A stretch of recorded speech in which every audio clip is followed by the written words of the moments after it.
A disheveled young woman with twin toddlers was turned away from Lorenzo's fine dining, but when the chef caught a glimpse of the little girl's matching birthmarks, he froze in shock. "Those are Anthony's daughters," he whispered immediately, calling his estranged CEO brother, who had been searching for his missing family for 2 years. Preparing and narrating this type of story took us long efforts and hard work. So if you are enjoying the story, please consider subscribing to our channel. Olivia Bennet clutched her daughter's tiny hands as they trudged through the rain-soaked streets of Westbrook. At 28, her face bore the weathered look of someone who had endured far more than her years suggested. Her once vibrant auburn hair hung limp around her shoulders, and her clothes, a faded sweater and jeans with carefully mended tears, had clearly seen better days. The twins, Lily and Luna, barely 4 years old with identical heart-shaped faces and curious green eyes, splashed in puddles with the innocent joy only children can maintain in the face of hardship. "Careful, my loves," Olivia cautioned gently. As the girls giggled, "We need to keep your shoes as dry as possible." The reminder sent a pang through her chest. Their little pink sneakers, donations from a church shelter, were already showing signs of wear. Soon they'd need new ones, along with warmer clothes for the approaching winter. The thought of facing another cold season in their situation made Olivia's stomach twist with anxiety. They'd been walking for hours, seeking shelter from the increasingly heavy downpour. Olivia had exactly $27 in her pocket, all that remained after paying for their stay at the motel where they'd spent the last 3 nights. The room had been shabby but clean, a temporary haven until the manager informed her that weekend rates would double, forcing them back onto the streets. "Mommy, I'm hungry," Luna said, tugging at Olivia's sleeve. Lily nodded in agreement, her small face serious. "I know, sweethearts. We'll find something soon," Olivia promised, scanning the street for an affordable diner or cafe. Instead, her eyes landed on Lorenzo's fine dining, an elegant restaurant with warm golden light spilling from its windows. The covered entrance provided temporary refuge from the rain, and Olivia guided her daughters toward it, planning only to rest for a moment before continuing their search for a more suitable place to eat. The twins pressed their faces against the window, mesmerized by the sparkling chandeliers and elegantly dressed patrons inside. "Look at the pretty lights, Mummy," Lily exclaimed. "And the cakes," Luna added, pointing to a dessert cart being wheeled past a nearby table. Olivia felt the familiar ache of inadequacy. There had been a time, not so long ago, when she could have afforded to take her daughters to places like this, when she'd been Olivia Calloway, wife of Anthony Calloway, heir to the Calloway Technologies fortune, before everything had fallen apart. The memories of her previous life felt like scenes from someone else's story. The beautiful house in the suburbs, the comfortable lifestyle, the sense of security she'd taken for granted. Then came the threats, the increasing fear, and finally, that terrible night 2 years ago when she'd grabbed the twins and fled with nothing but a backpack of essentials and the wedding rings she'd later sold to survive. She'd changed their last name to her mother's maiden name, Bennet, and cut all ties to their former life. Disappearing had been the only way to protect her daughters, even if it meant raising them in poverty rather than in danger. Sometimes Olivia wondered if she'd made the right choice, especially on nights like this, cold, hungry, and without a place to sleep. A sudden gust of wind drove the rain harder against them, and Lily shivered. Making a split-second decision, Olivia pushed open the heavy door of Lorenzo's. She knew they couldn't afford to eat here, but perhaps the staff would allow them to sit in the warmth for a few minutes, or at least point them toward a shelter or cheaper restaurant. The maitre d', a tall man with a perfectly trimmed beard and immaculate suit, looked up as they entered. His polite smile faltered at the sight of Olivia and the twins, their bedraggled appearance in stark contrast to the restaurant's elegant ambience. "Can I help you?" he asked, his tone professional but cool. Olivia straightened her shoulders, summoning the dignity that 2 years of hardship had failed to strip away. "I'm sorry to intrude. We got caught in the rain and wondered if we might sit for just a moment to warm up. Perhaps you could recommend somewhere nearby where we could get a simple meal." The maitre d', his name tag read Vincent, hesitated, glancing around at the nearby tables where a few patrons had begun to stare. "I'm afraid we're fully booked this evening," he said stiffly, "and our establishment has a strict dress code." "I understand," Olivia said, feeling her cheeks burn with embarrassment. "We won't stay. If you could just point us toward this way, please," Vincent interrupted, already stepping out from behind his podium to usher them back toward the door. "There's a diner about 5 blocks east that might be more suitable." As he spoke, the twins' attention had wandered to a dessert display near the entrance. Luna, always the more impulsive of the two, reached out toward a chocolate eclair, her small fingers inches from the glass case. "Luna, no," Olivia called, moving to collect her daughter. Vincent's expression tightened further. "Ma'am, please control your children. Those pastries are for paying customers." The word stung like a physical blow. Olivia gathered the twins close, whispering gentle reassurances, even as her own eyes pricked with tears of humiliation. A few nearby diners were openly watching now, some with curiosity, others with discomfort or disdain. "We're leaving," Olivia said quietly, turning toward the door. Lily, sensing her mother's distress, looked up with wide eyes. "But, Mommy, I'm still cold and hungry." The simple, honest words hung in the air. A woman at a nearby table glanced away, clearly uncomfortable with the scene unfolding before her. Vincent's expression remained unmoved. "Perhaps I could help," came a new voice, warm and hesitant. Olivia turned to see an elderly gentleman rising. From his table, his kind face and gentle manner immediately set him apart from the other patrons. "My wife and I are just finishing our meal," he continued, gesturing to a smiling woman beside him. "We'd be happy to order something for you and your little ones." Before Olivia could respond, Vincent stepped between them. "Mr. Parker, that's very generous, but we have policies about solicitation on the premises." "Solicitation?" Olivia echoed, the last threads of her composure threatening to snap. We didn't ask for—" "It's quite all right," Mrs. Parker interjected, her voice gentle but firm. "Surely in this weather you could make an exception." Vincent's smile remained, fixed, but his eyes were cold. "I apologize, but I must insist. We have a reputation to maintain." A few tables over, a young couple exchanged uncomfortable glances.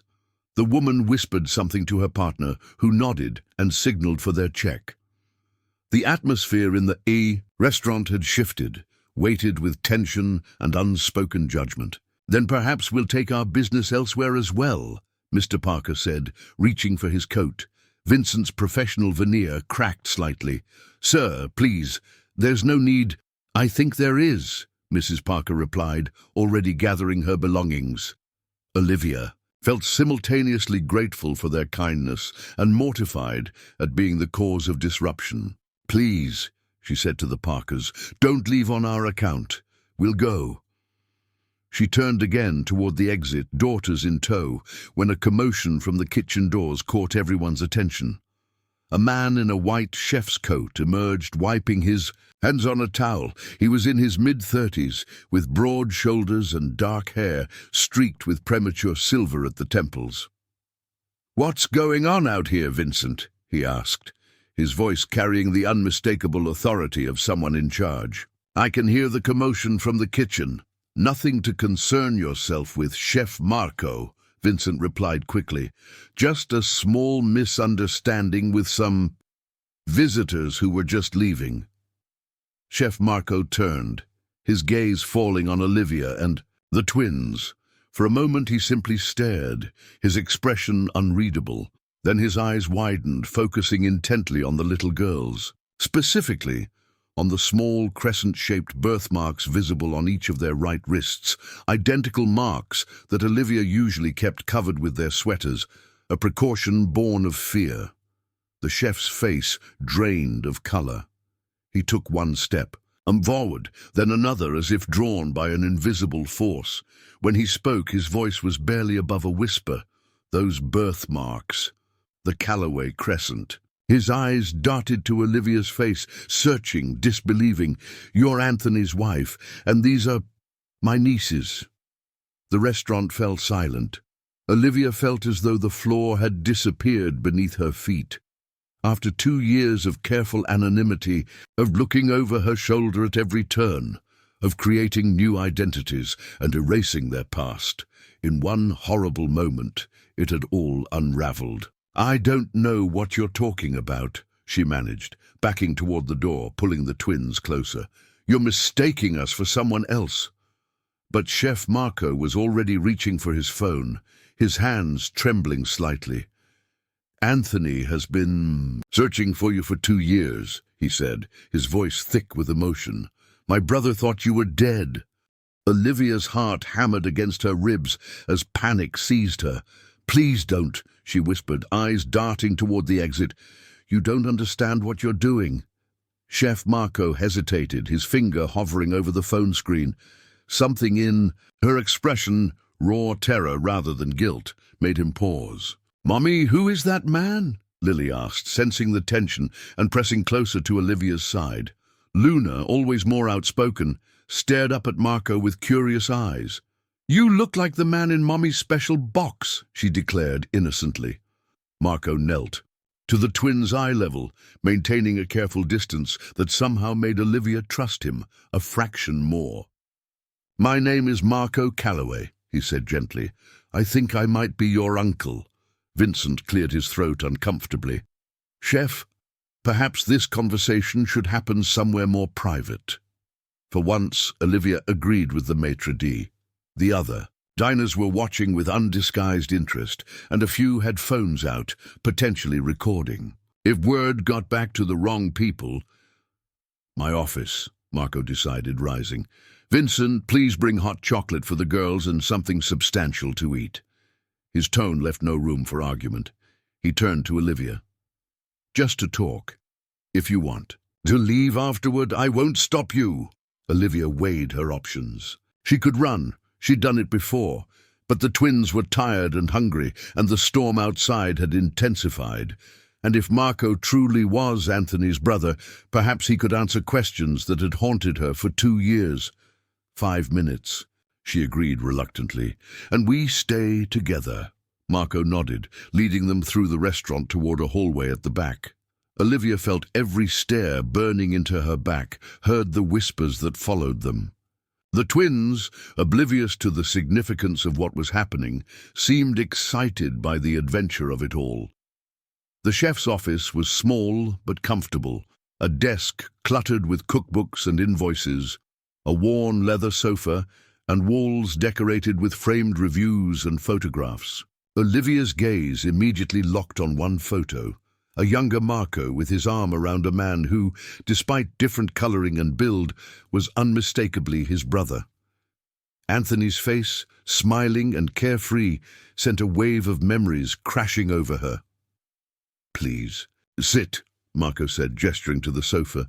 The twins clambered up immediately, but Olivia remained standing, positioned between her daughters and the door. "You said Anthony is looking for us," she began cautiously. "Why?" "After what happened, I assumed he'd be relieved we were gone." Marco's brow furrowed in genuine confusion. "Relieved? Olivia, he's been devastated. He's spent every resource trying to find you, hired private investigators, offered rewards.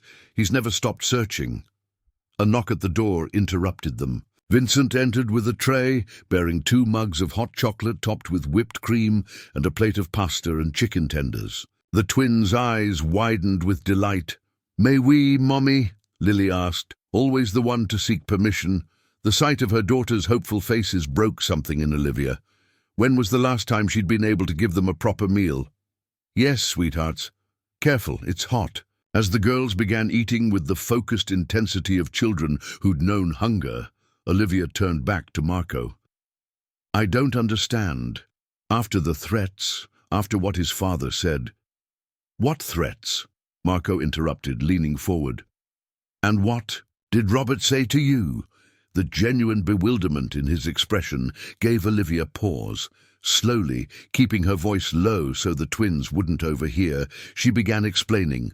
It started about 2 years ago. Anonymous messages warning me to get out while I could. Then someone broke into our house when Anthony was away on business. Nothing was taken, but all our family photos were rearranged. She shuddered at the memory. The police said it was probably kids, but then came the dead flowers on our doorstep, the car that kept following me when I took the girls to daycare. Marco listened intently, his expression darkening. Anthony never mentioned any of this. Because I never told him. Olivia admitted. He was under so much pressure taking over as CEO after his brother, after you, left the company. I didn't want to add to his worries. I thought I could handle it. Until you couldn't, Marco guessed. Olivia nodded, the memories flooding back. One night, Robert, Anthony's father, came to the house when Anthony was working late. He'd been drinking. He said, her voice faltered.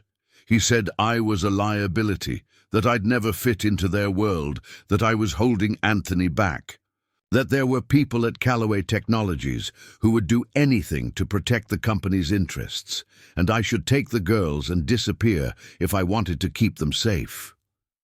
Marco swore under his breath. That sounds exactly like something my father would do. I was terrified, Olivia continued. The next day, when I found a doll that looked like Luna on our porch with its head missing, I packed what I could carry and ran. I've been running ever since. The chef's face had grown increasingly pale during her story.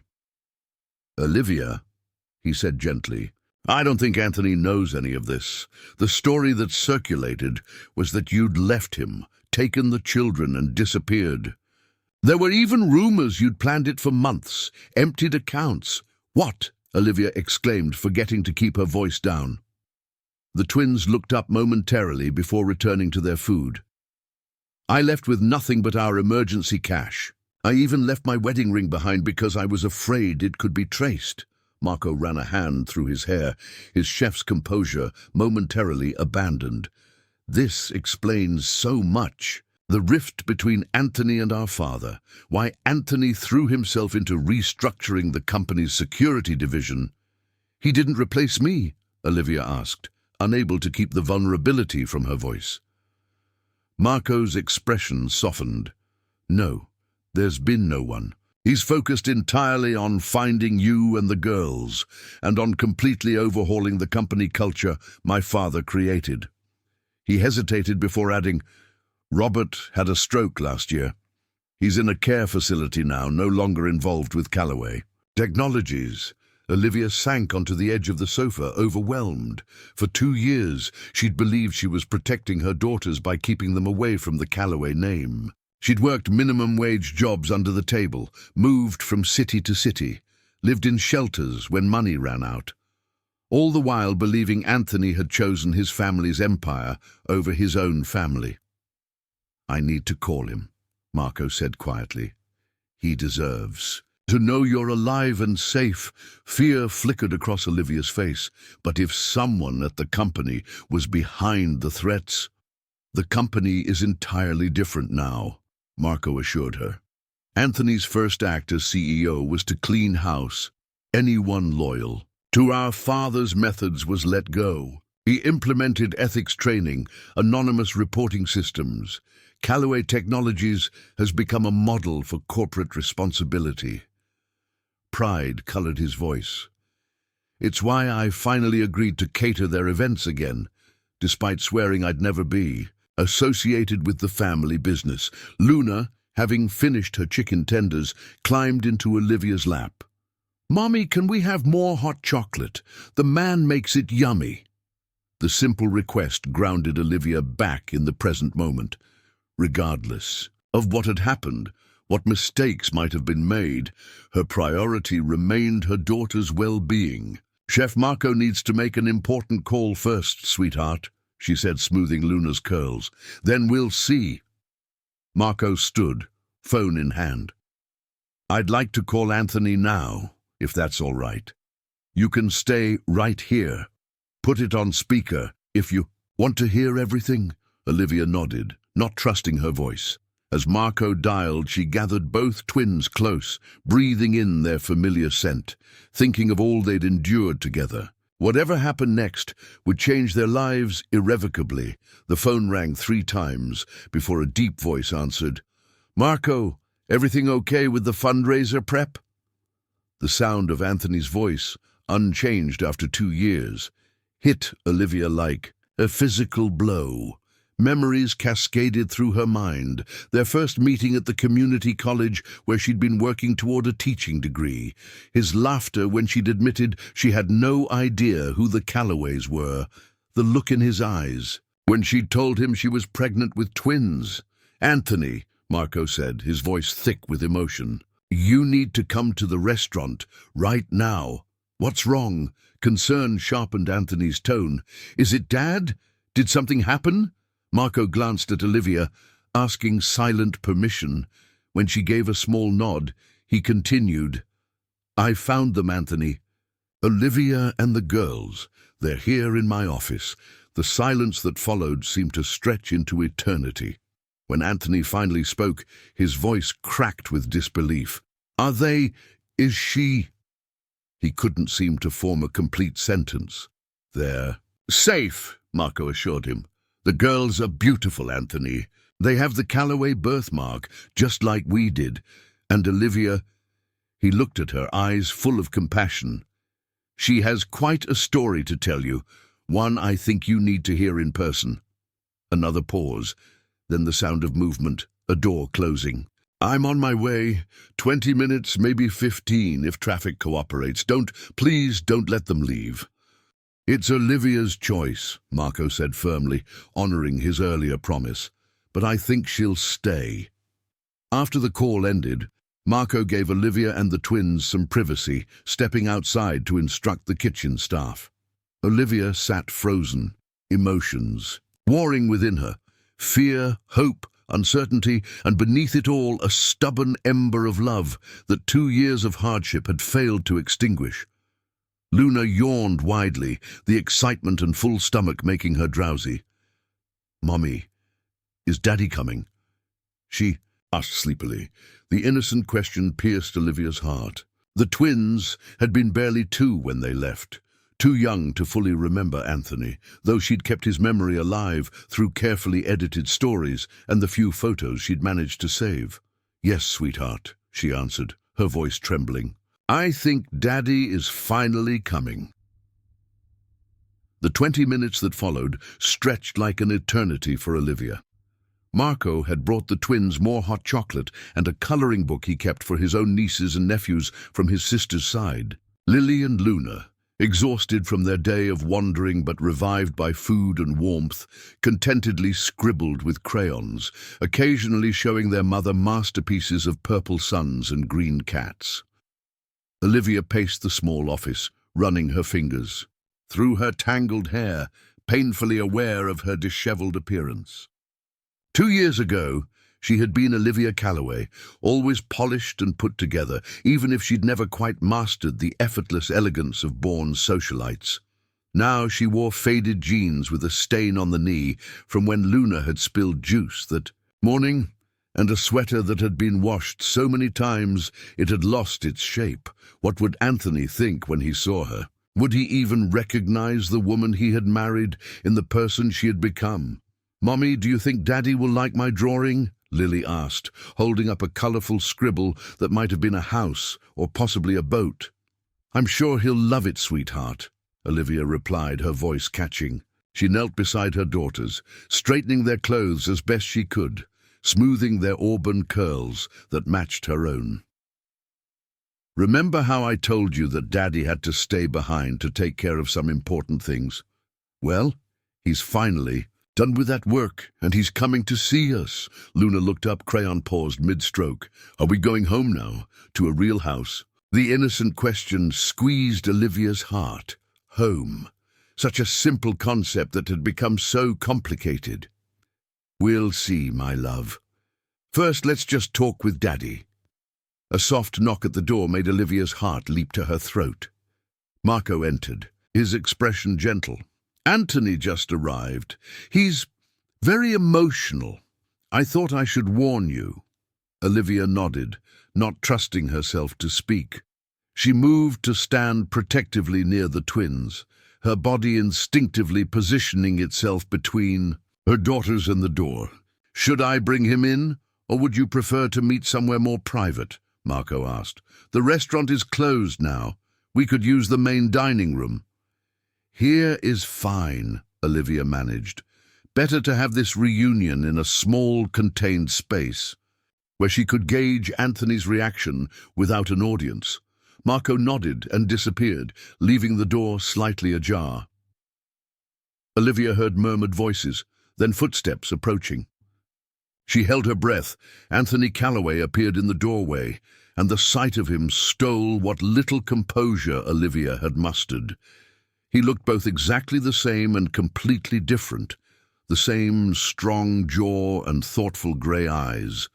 The same, a tall frame, but there was a weariness etched into his features that hadn't been there before. His dark hair was shorter, more conservatively styled, and he wore a tailored suit that emphasized his position as CEO of a Fortune 500 company. For an endless moment, they simply stared at each other across the room. Two people who had once shared everything, now separated by years of misunderstanding and pain. Olivia, he finally whispered, her name a prayer on his lips. Before she could respond, Luna, always the bolder twin, piped up from her position on the floor. Are you our daddy? She asked, head tilted curiously. Anthony's gaze dropped to the twins, and his composed facade cracked. His eyes filled with tears as he took in the sight of his daughters, 2 years older than in the photographs he'd last seen. Yes, he said, voice breaking, I'm your daddy. He moved slowly, as if afraid they might vanish if he approached too quickly, and knelt a few feet away from them. You probably don't remember me. You were very little when I last saw you. Lily, always the more cautious twin, studied him carefully before speaking. Mommy shows us your picture sometimes, from her special box. She tells us stories about you, Luna added, about how you used to read us books with funny voices. Anthony looked up at Olivia, overwhelming gratitude in his expression.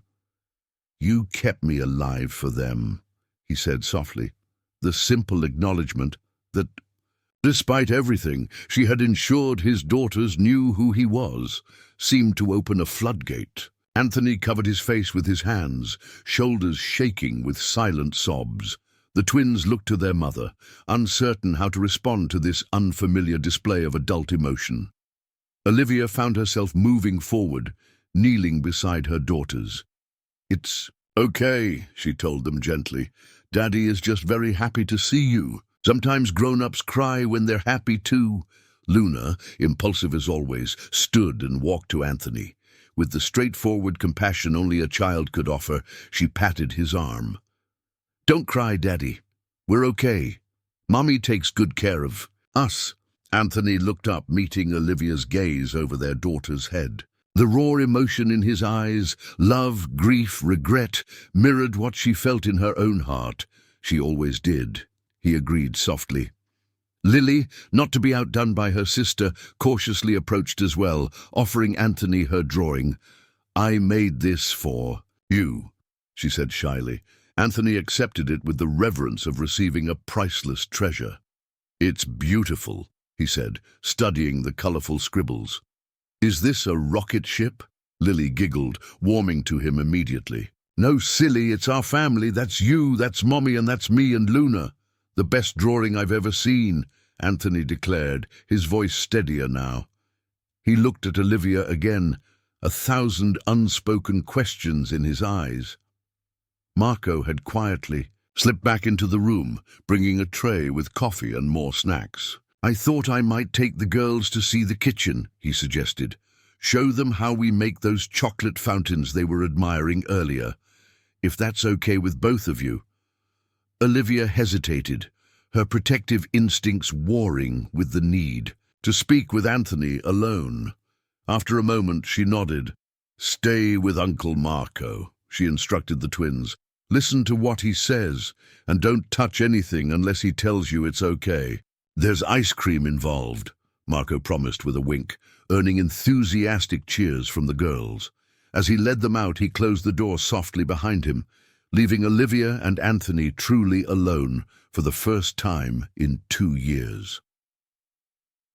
The silence between them hummed with tension and unspoken words. Anthony moved first, standing but maintaining his distance, as if afraid she would flee if he came too close. "I thought you were dead," he said finally, his voice hollow. After the first year with no trace, the investigators started suggesting I should prepare myself for the possibility. "I'm sorry," Olivia whispered, the words entirely inadequate for the pain she had caused. "I thought I was protecting them." "From what?" Anthony asked, no accusation in his tone, only desperate need to understand. "What happened, Liv? One day everything was normal, and the next, you and the girls were just gone." Slowly, more fully than she had with Marco, Olivia recounted the campaign of fear that had driven her away, the threats, the break-in, the stalking, culminating in Robert Calloway's drunken warning and the mutilated doll that had finally pushed her to flee.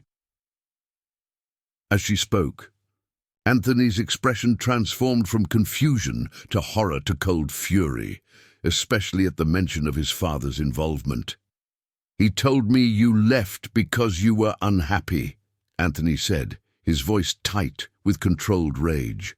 "That you'd felt trapped by the Calloway name, by the expectations. He even produced supposed evidence that you'd been planning it for months."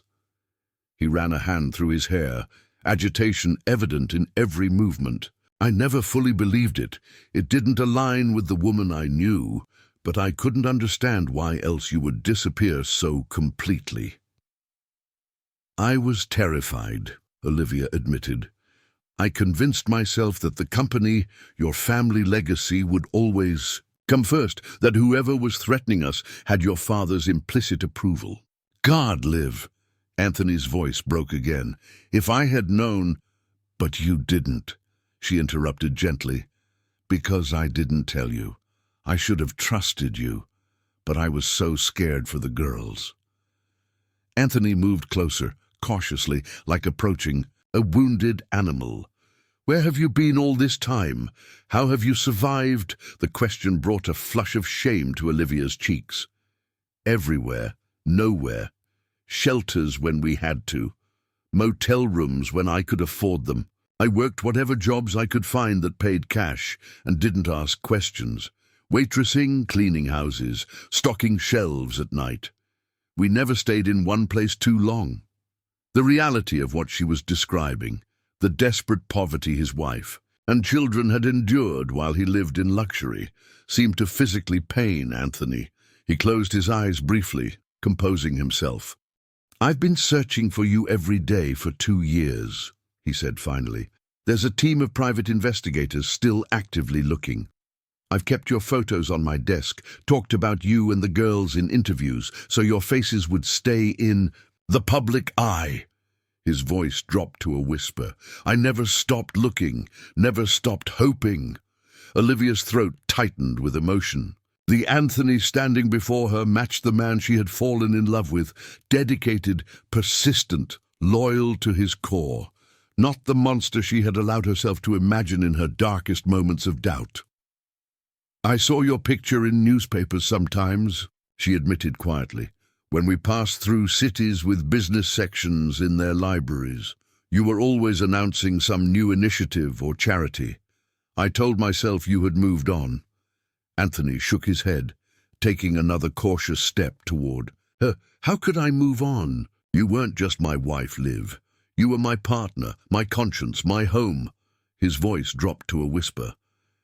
"You were the only person who ever saw me as just Anthony, not a Callaway heir or CEO." The truth of his words resonated in her heart. Their love story had always been unexpected, the ambitious business school graduate falling for a community college student working at the campus coffee shop. She had loved him for his quiet intelligence and hidden kindness long before she understood the weight of his family name. "Marco said you've changed things at the company," she said, needing to understand the world she might be stepping back into. Anthony nodded, his expression hardening with resolve. "When you disappeared, I was devastated, but I was also angry. I couldn't understand why you would leave without a word. When I confronted my father, demanding to know if he had said something to drive you away, his reaction told me everything. He didn't deny it outright, just said he'd done what was necessary to protect the Callaway legacy." He moved to the window, looking out at the rain still falling over the city. "That was the moment I realized what the company had become under. His leadership, how toxic the culture was, how many people might have been hurt by our practices. I vowed that if I couldn't find you, I could at least create a company you would have been proud of." "So you stayed," Olivia said softly, "even though you and your father were at odds." Anthony turned back to her, determination clear in his eyes. "I stayed because it was the only way to dismantle what he had built. I forced him into early retirement within 6 months, citing health concerns, replaced his entire executive team, established ethics committees with real power, created anonymous reporting systems for any employee who witnessed questionable behavior." Pride swelled unexpectedly in Olivia's chest. "That couldn't have been easy." "It wasn't," he acknowledged with a grim smile. "The board fought me every step of the way until I threatened to take everything public, every underhanded deal, every instance of intimidation. My father raised me to protect the Callaway name at all costs, but I was willing to burn it to the ground if that's what justice required." The man standing before her had grown in ways she couldn't have imagined, shaped by pain into someone stronger, more principled than before. The realization that her absence had catalyzed this transformation left Olivia with complicated feelings. "And your father?" Marco mentioned a stroke. Anthony's expression darkened. "About a year ago. The doctors say it was likely brought on by stress and anger. He couldn't stand watching me dismantle his empire. He's in a specialized care facility now, can't speak, barely recognizes visitors." He paused, voice softening. "I still visit every week. Despite everything, he's still my father." That small act of compassion, continuing to visit a man who had caused such harm, confirmed what Olivia had always believed about Anthony's character. Beneath the Callaway polish had always beaten a genuinely good heart. "The girls ask about their grandparents sometimes," she said quietly. "I never knew what to tell them." "My mother asks about them too," Anthony replied. "She left my father years ago, as you know, but she's been my rock through all of this. She never believed you would have left without reason." The mention of Elizabeth Callaway, a kind woman who had always treated Olivia with genuine warmth, despite her husband's obvious disapproval, brought fresh tears to Olivia's eyes. Elizabeth had been more of a mother to her than her own had ever been. An awkward silence fell between them, the weight of 2 years of separation pressing down. So much had been said, yet the most important questions remained unasked. What happened now?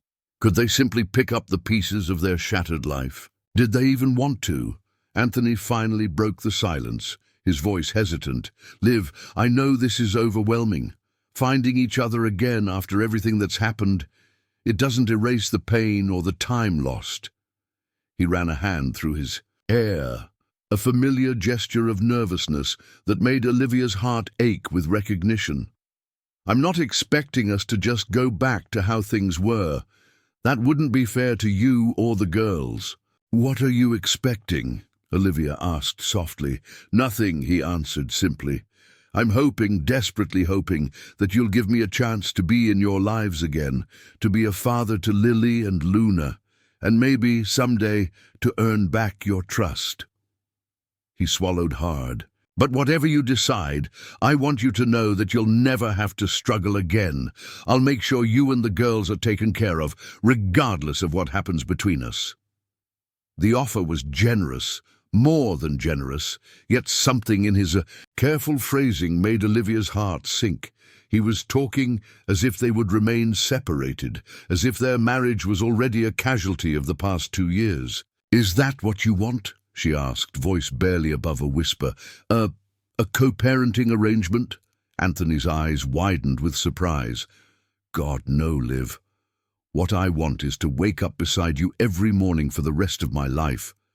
To never lose. Another day with you or our daughters." Raw emotion broke through his composed exterior. "But after everything you've been through because of my family, my name, I wouldn't blame you if you never wanted anything to do with the Callaways again." Relief flooded through Olivia, followed immediately by a wave of her own longing. How? Many nights had she lain awake in shelter beds or cheap motels, remembering the feeling of Anthony's arms around her. How many times had she second-guessed her decision to run, wondering if she should have trusted him more. "I never stopped loving you," she admitted, the words falling from her lips before she could reconsider. "Even when I was afraid, even when I was angry, I never stopped." Anthony crossed the remaining distance between them in 2 strides, stopping just short of touching her. "Liv," he whispered, her name a plea and a promise. Slowly giving her every chance to pull away, he raised his hand to her face, fingers trembling as they brushed her cheek. The familiar touch broke something inside her. Olivia leaned into his palm, tears streaming freely now. "I've missed you so much," she whispered. "Every day, every minute." Anthony's control finally shattered. He pulled her into his arms, holding her as if she might disappear again at any moment. Olivia pressed her face against his chest, breathing in his familiar scent, feeling the rapid beating of his heart against her cheek. His suit jacket would be stained with her tears, but neither of them cared.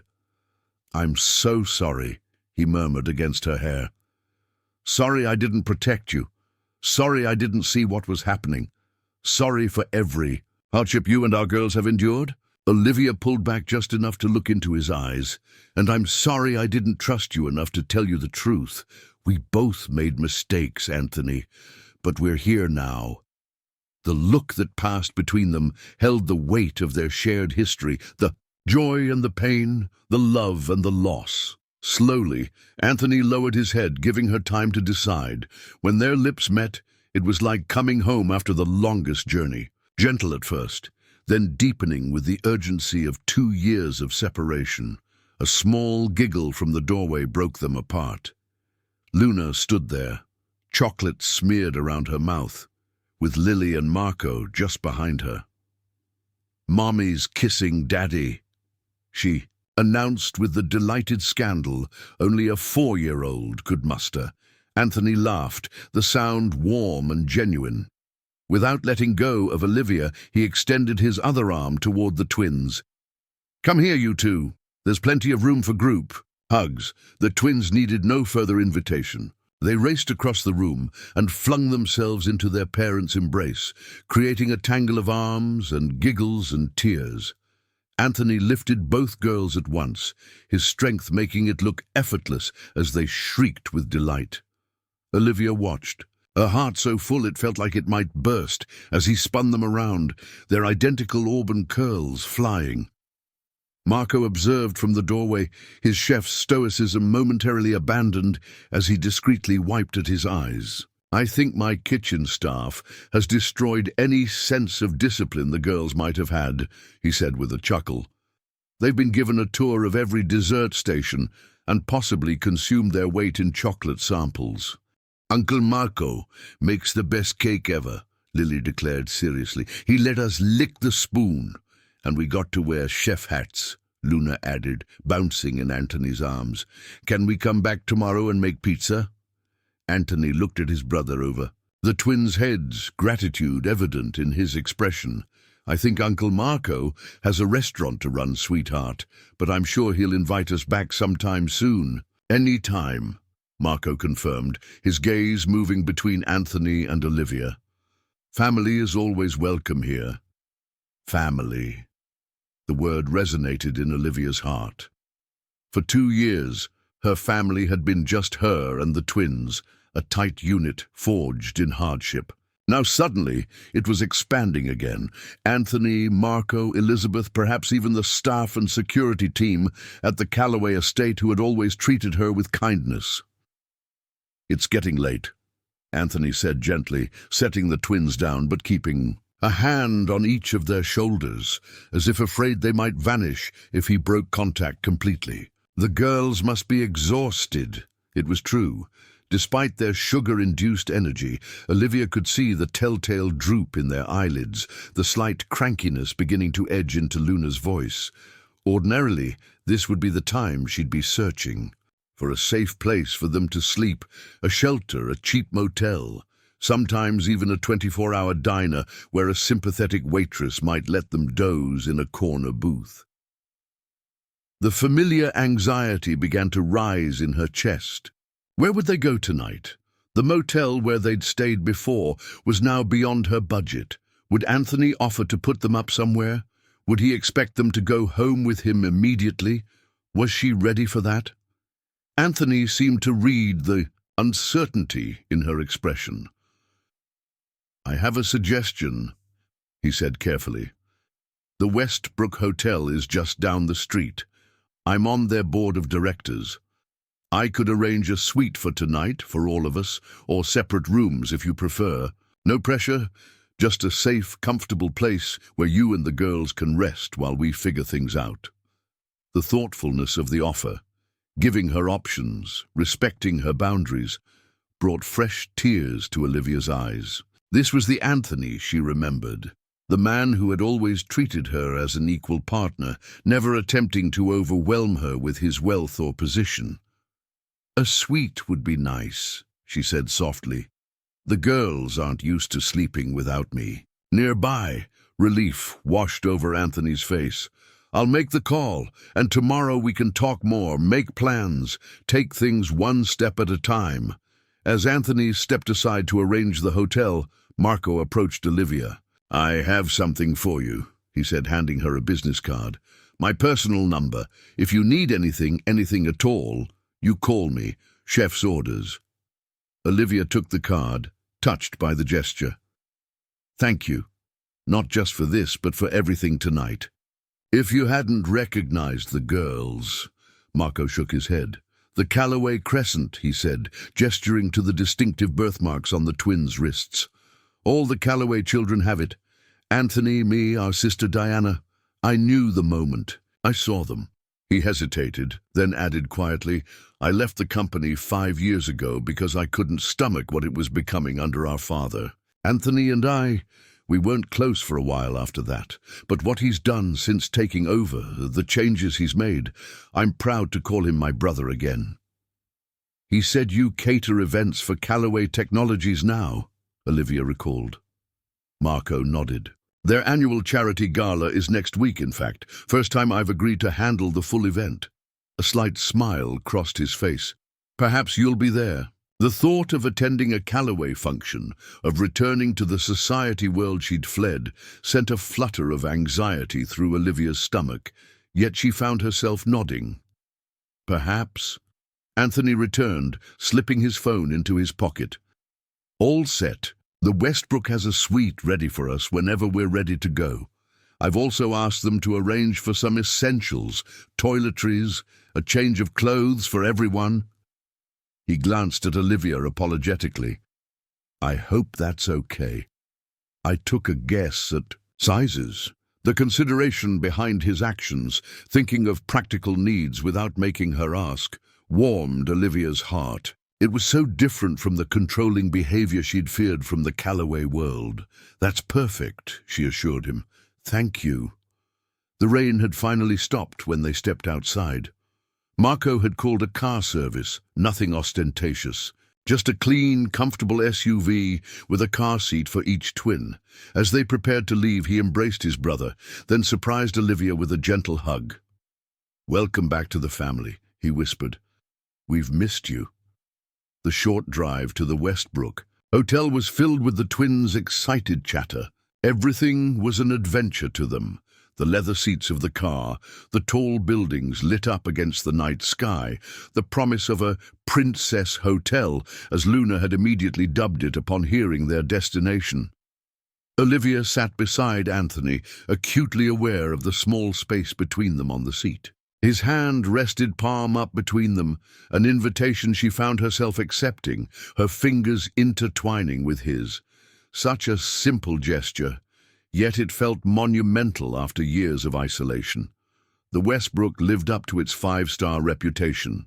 The manager himself greeted them at the private entrance, deftly ignoring Olivia's worn clothing and the twins' chocolate-smeared faces. If he was surprised to see the CEO of Callaway Technologies arriving with a disheveled family that had clearly been through hard times, he showed no sign of it. Preparing and narrating this type of story took us long efforts and hard work. So, if you are enjoying the story, please consider subscribing to our channel. Everything has been arranged according to Mr. Callaway's instructions, he assured them, leading the way to the elevator. The ambassador suite has been prepared.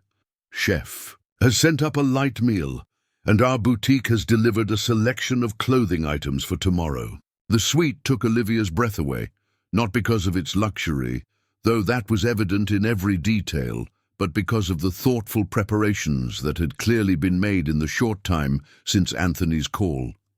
Fresh flowers brightened the main room. A small table was set with covered dishes keeping warm. In the corner, a pack-and-play had been set up with soft blankets and stuffed animals. "I mentioned the twins were 4, Anthony explained, following her gaze. "I thought they might still nap in something like that, or at least have a cozy spot to play. They'll love it," Olivia assured him, watching as the girls immediately discovered the stuffed animals and claimed them with delighted squeals.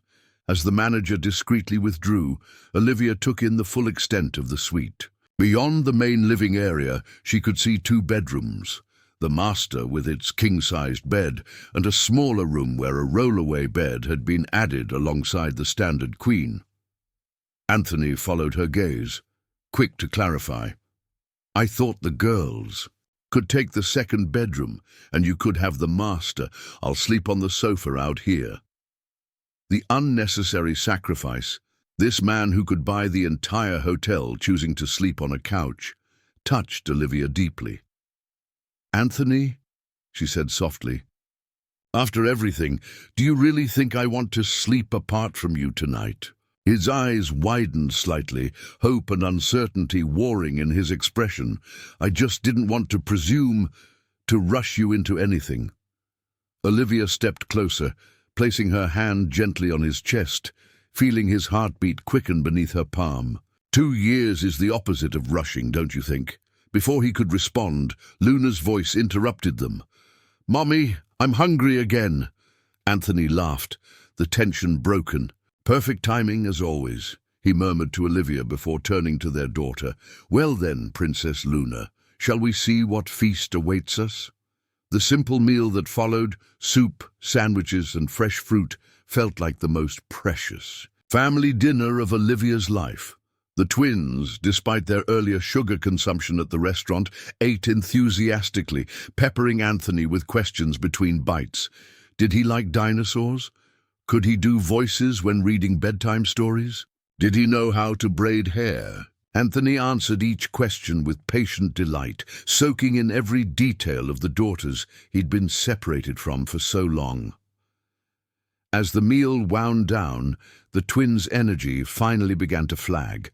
Lily yawned widely while Luna's blinks grew longer and slower. "I think it's bedtime for 2 little chefs," Olivia said gently, rising to clear their plates. "No, no," Anthony stopped her.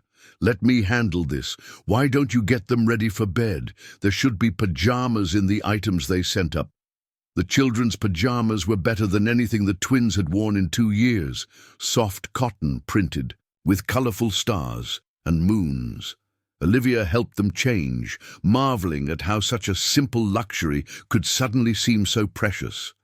She found toothbrushes still in their packaging in the bathroom, child-sized with cartoon characters on the handles. "Look at these girls," she said, maintaining an upbeat tone despite the emotion threatening to overwhelm her. "Aren't they fancy?" The twins, now drooping with exhaustion despite their earlier excitement, nodded sleepily. Olivia guided them through their bedtime routine, the familiar motions providing comfort amid all the day's changes. As she helped them brush their teeth, her mind wandered to the countless nights she'd performed this same ritual in gas station bathrooms or shelter sinks, always trying to maintain normalcy for her daughters despite their circumstances. When they returned to the main room, Anthony had transformed the rollaway bed into a nest of pillows and blankets. He sat on the edge, holding a children's book Olivia didn't recognize.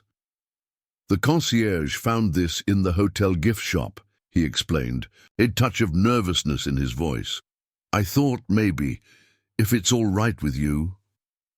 "Daddy's going to read us a story?" Luna asked, suddenly perking up. She climbed onto the bed without waiting for confirmation, snuggling against Anthony's side. As if they'd never been separated, Lily hesitated, looking to Olivia for reassurance. At her mother's encouraging nod, she joined her sister, though she maintained a small distance from Anthony. "The book is called Home is Where We Are Together," Anthony said, opening to the first colorful page. He began reading, his deep voice shifting into different tones for each character, a talent Olivia had forgotten he possessed. By the second page, Lily had inched closer.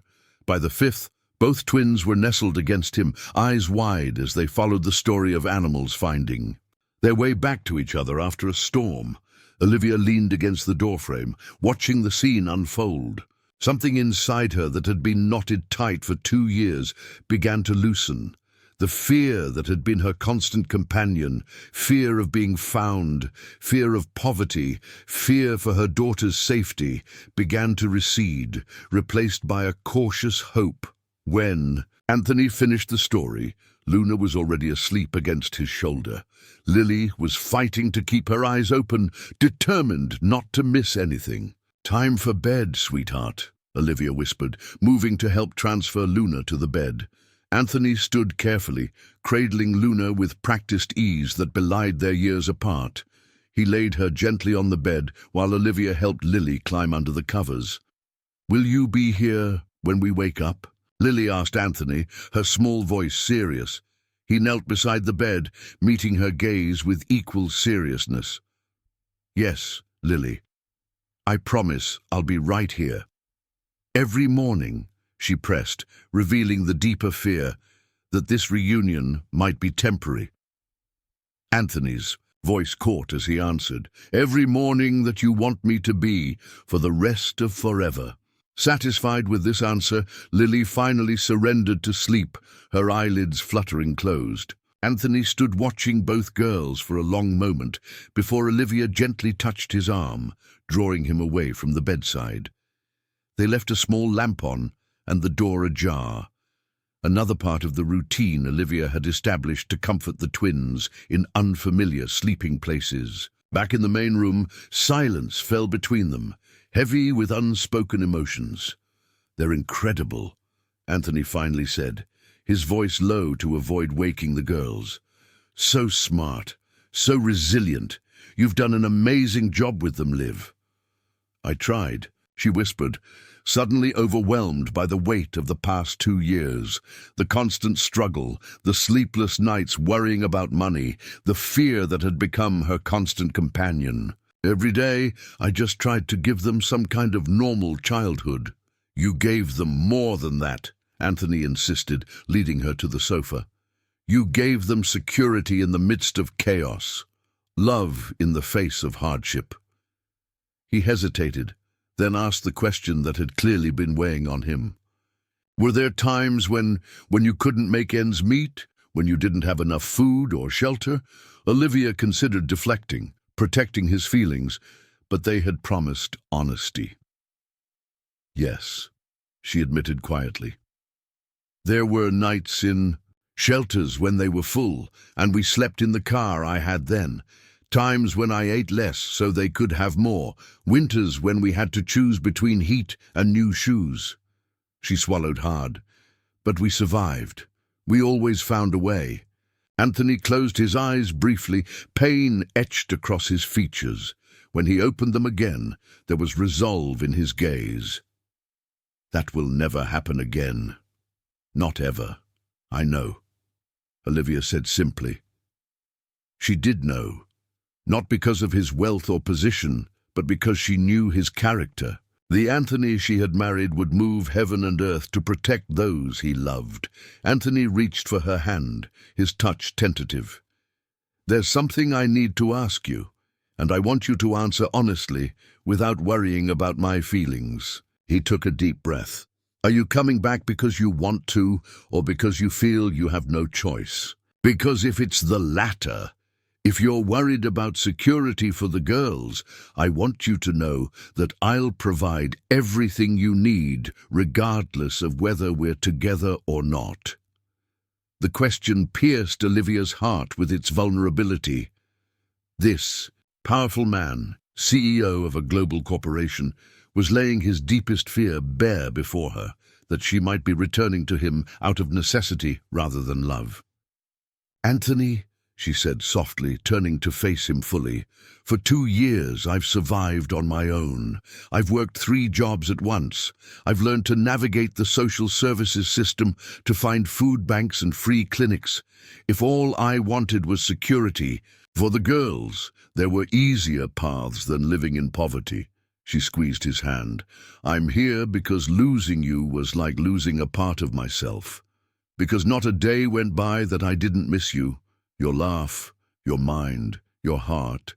Relief washed over his face, followed by a flash of the boyish smile that had first captured her heart years ago.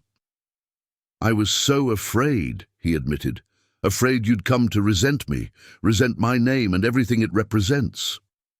The only thing I resent, Olivia said carefully, is the time we lost. The moments with the girls you can never get back, the pain we both endured because I didn't trust you enough to tell you what was happening. Anthony shifted closer, his free hand rising to cup her cheek. We can't reclaim those years, he acknowledged, but we can make sure we don't lose a single day more. The tenderness in his touch, the earnestness in his eyes. It was everything Olivia had forced herself not to dream of during the long, lonely nights of their separation.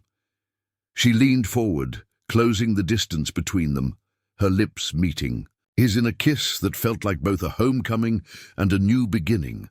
When they finally parted, Anthony rested his forehead against hers. Stay with me, he whispered. Come home with us tomorrow. Not to the mansion. I sold it last year. Too many ghosts. We have a new place, smaller by the lake, a fresh start.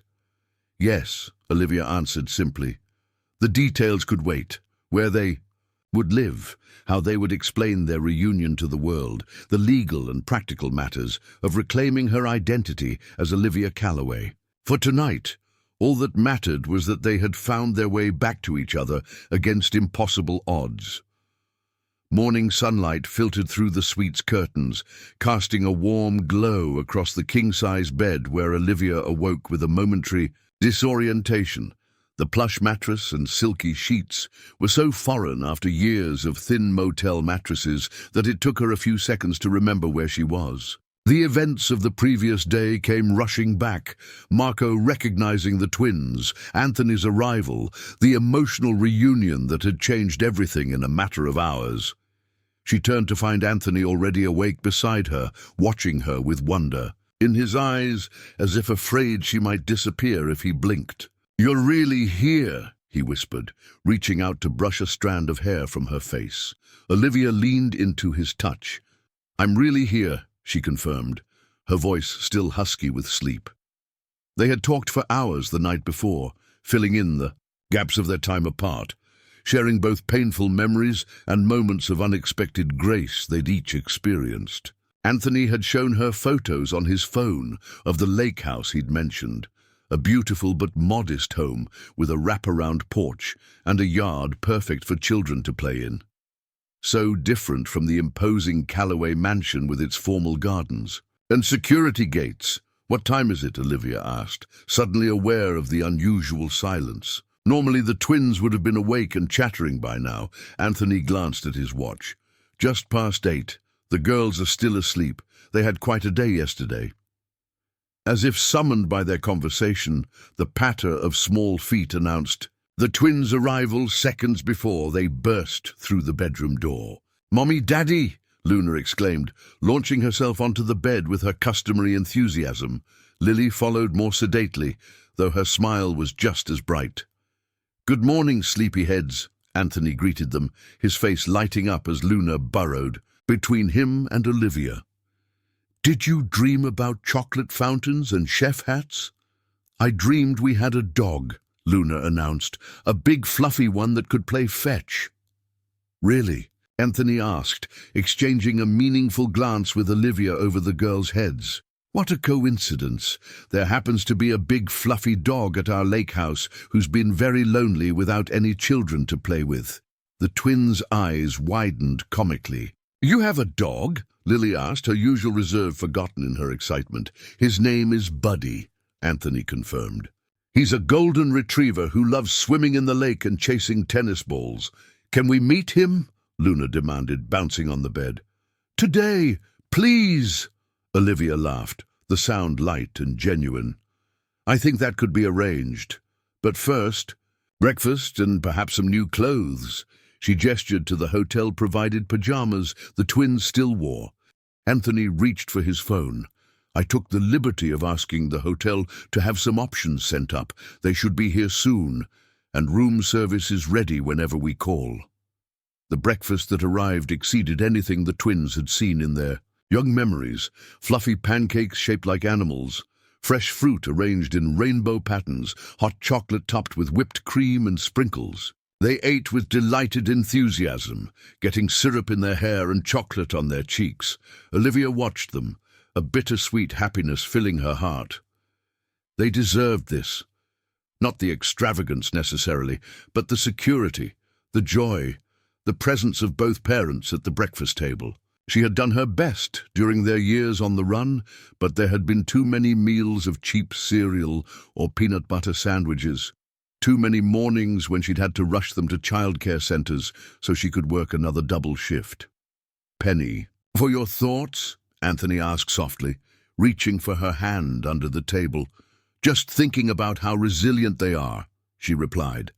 "How quickly they've adapted to all this change." "Children are remarkable that way," he agreed, "and these two had you setting the example." After breakfast, they helped the twins choose outfits from the selection the hotel had provided.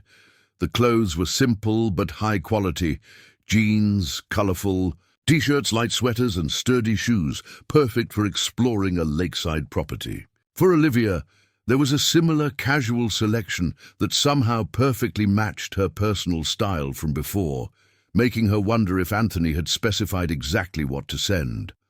As the twins tried on their new shoes, racing around the suite to test their comfort, Anthony pulled Olivia aside. "There's something else we need to discuss," he said, his expression growing serious. "Security." The word sent a chill through Olivia, reminding her of the threats that had driven her away in the first place. Anthony continued quickly, seeing her reaction. "The company has completely restructured our security protocols. I've personally vetted every member of the team. They're there to protect, not to monitor or control." He hesitated. "I know trusting this aspect of Callaway life again won't be easy for you, but I promise it's different now." Olivia nodded slowly. "I understand the necessity," she acknowledged. "The girls' safety comes first, always." "I've arranged for a small security detail to accompany us to the lake house today," Anthony explained. "Nothing intrusive, just ensuring our safe arrival." After that, we can discuss long-term arrangements that you're comfortable with. His consideration, making sure she had agency in these decisions rather than imposing them, reinforced Olivia's confidence in their reconciliation. This was the partnership she remembered, where her voice mattered equally to his. "What about the press?" she asked, another worry surfacing. "Once word gets out that we're back together—" "My team has prepared a simple statement," Anthony replied. "Minimal details, focusing on our request for privacy during this family reunion. No specifics about where you've been or why." He paused. "But ultimately, how much we share and when is up to you, Liv. I'll follow your lead." The thoughtfulness behind his planning touched Olivia deeply. He had considered every aspect of their reunion, anticipating her concerns before she could voice them. "Have I told you today that I love you?" she asked softly, rising on tiptoes to kiss him gently. "Not in words," he murmured against her lips, "but I see it in your eyes every time you look at me. It's the same way I've looked at your photograph every day for 2 years. A squeal from Luna interrupted their moment as she raced past. "Lily, close behind. We're ready for Buddy," she announced, striking a pose in her new outfit. Anthony laughed, the sound carefree and younger than his years. "Then I guess we're headed to the lake house," he declared, sweeping Luna up into his arms as Olivia took Lily's hand. Together, they prepared to leave the hotel suite, not as fractured individuals, but as a family made whole again, stepping forward into a future bright with second chances. The lake house revealed itself around a gentle curve in the private road, nestled among tall pines with its cedar exterior blending harmoniously into the natural landscape. Unlike the imposing stone mansion where Olivia had once lived as a Calloway bride, this home invited rather than intimidated, wide windows reflecting the afternoon sunlight, a stone chimney promising cozy evenings, and a wooden dock extending into the clear blue lake. "It's beautiful," Olivia murmured, as the car pulled to a stop in the gravel driveway. Anthony squeezed her hand. "I bought it 6 months ago. Something told me we needed a fresh start, away from the memories of the old place." Before the driver could open their door, an enthusiastic barking announced Buddy's awareness of their arrival. The golden retriever bounded around from the back of the house, followed by a middle-aged woman with salt and pepper hair pulled into a practical bun. "A dog!" Luna shrieked, pressing her face against the window. "Daddy, it's really true!" As soon as the car door opened, the twins tumbled out, momentarily shy in the face of Buddy's exuberant greeting. The dog, sensing their hesitation, sat politely, tail sweeping the gravel in wide, hopeful arcs. "Girls, this is Buddy," Anthony introduced, kneeling beside the retriever. "Buddy, these are your new best friends, Lily and Luna." The woman who had followed, Buddy approached with a warm smile. "Welcome home, Mr. Calloway, and welcome to you, Mrs. Calloway, and to these beautiful young ladies." "Martha has been taking care of the house and Buddy," Anthony explained to Olivia. "She lives in the guest cottage just through those trees. It's wonderful to meet you," Olivia said, extending her hand. "Thank you for looking after everything." Martha's grip was firm and genuine. "The pleasure is mine. Mr. Calloway has spoken of you and the girls so often. I feel like I know you already." She turned to the twins, who were now cautiously petting Buddy's golden head. "There are fresh-baked cookies in the kitchen if your parents approve." "Cookies!" Luna exclaimed, her shyness forgotten. "Can we, Mommy, please?" Olivia laughed, the sound carrying across the peaceful property. "Yes, but just 2 each for now. We don't want to spoil dinner." As Martha led the excited twins toward the house, Buddy trotting faithfully beside them, Anthony wrapped an arm around Olivia's waist. "What do you think? I know it's not what you're used to from before." "It's perfect," she interrupted, leaning into his embrace. "It feels like a home, not a showpiece." Relief washed over Anthony's features. "That's exactly what I wanted. a place where the girls could run freely, where we could just be a family, without the weight of the Calloway name hanging over us every minute.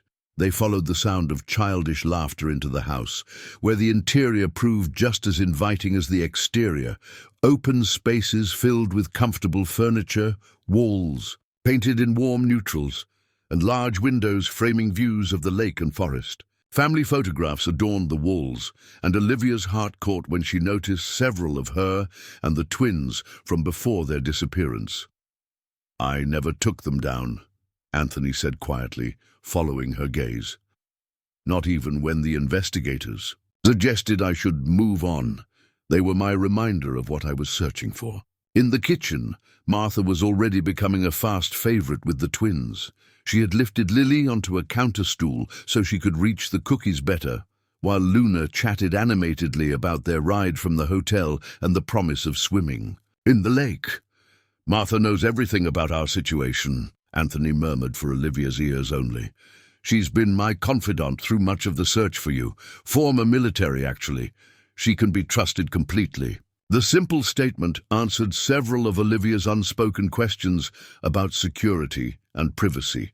Knowing there was someone trustworthy nearby would help ease the transition back to normal life. After cookies and a tour of the house, the twins' energy remained boundless. "Can we see our room? Do we have our own room?" Lily asked, unusually assertive in her excitement. Anthony exchanged a glance with Olivia before answering. "Actually, you have your own rooms if you want them, but they connect with a special door in the middle, so you can be together whenever you like." This was news to Olivia, another thoughtful detail Anthony had planned during their separation. He led them upstairs to a hallway where two doors stood side by side. Opening both revealed a delightful surprise. Twin bedrooms mirror-imaging each other, one decorated in purples and blues, Lily's favorites, the other in pinks and yellows, Luna's preference. Between them, a fairy-tale door built into the shed. Wall stood partially open, framed with painted vines and flowers. "It's like magic," Luna gasped, immediately running through the connecting door and back again. Lily approached her room more slowly, trailing her fingers over the quilt. Touching the bookshelf filled with picture books, her eyes wide with wonder. "Is this really ours?" she asked, the question breaking Olivia's heart a little. After 2 years of transient living, the concept of permanent belongings was foreign to her daughters. "Really and truly yours," Anthony confirmed, kneeling to her level. "Forever and always." Tears sprang to Olivia's eyes as she watched her cautious daughter throw her arms around Anthony's neck in a spontaneous embrace.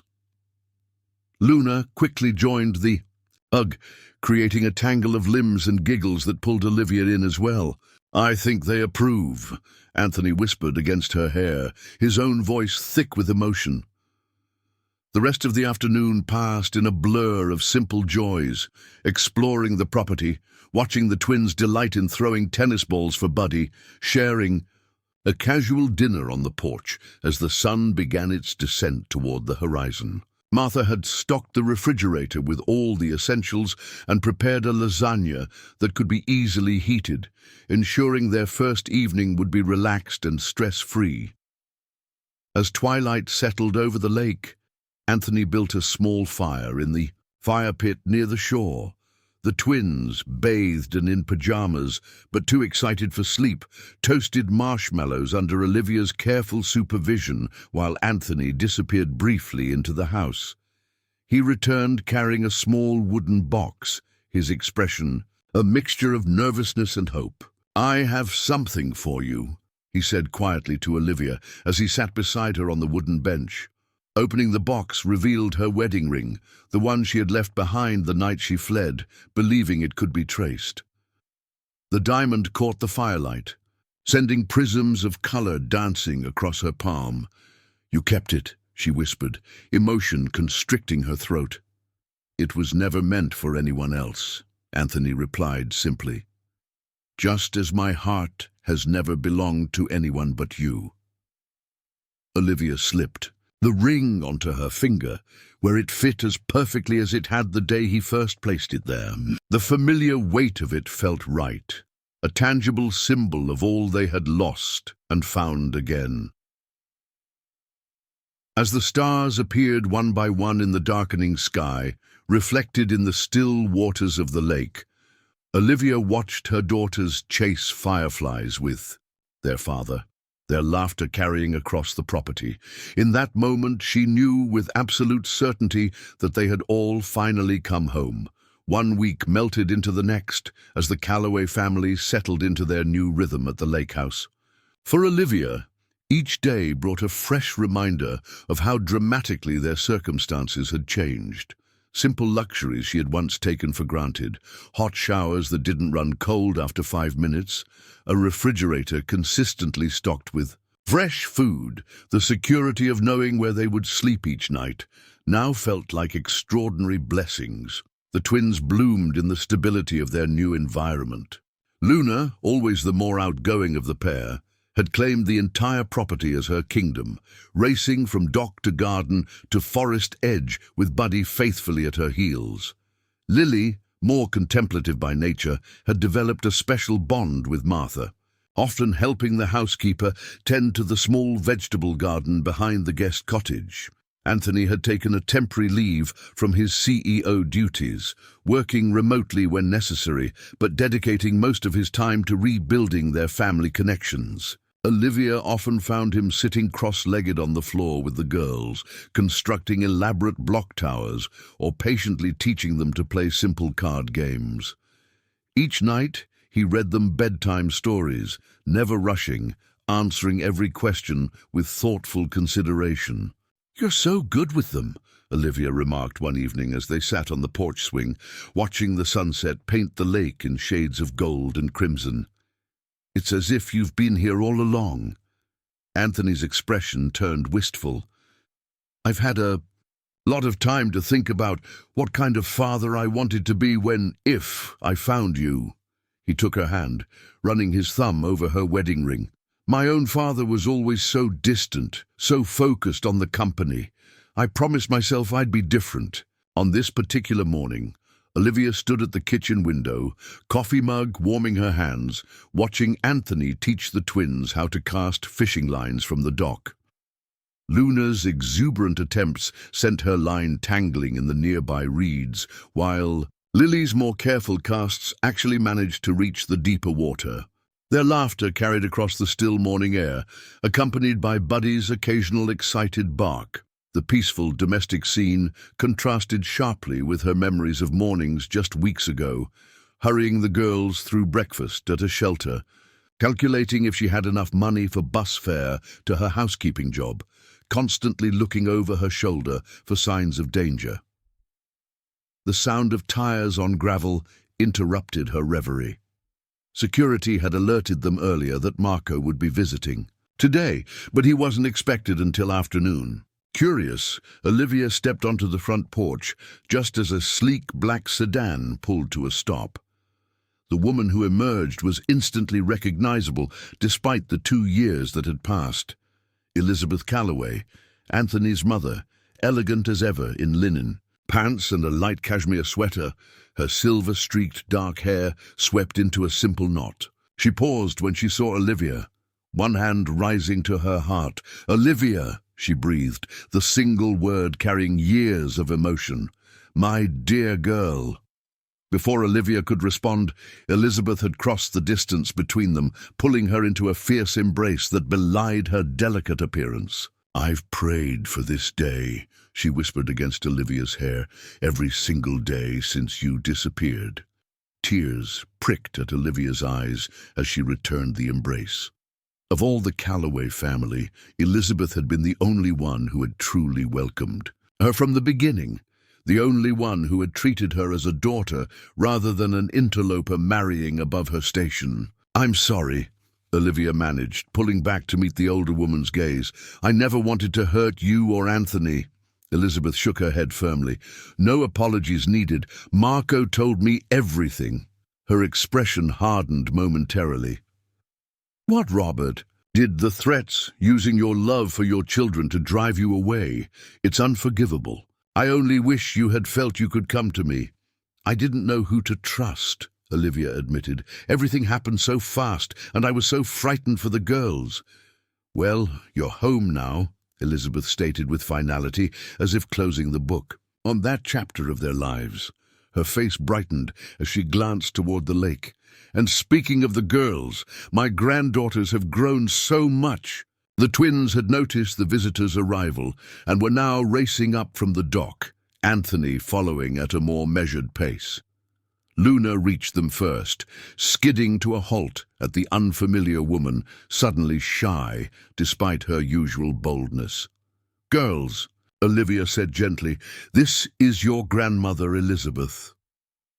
Elizabeth knelt to their level, her eyes bright with unshed tears. "Hello, my darlings.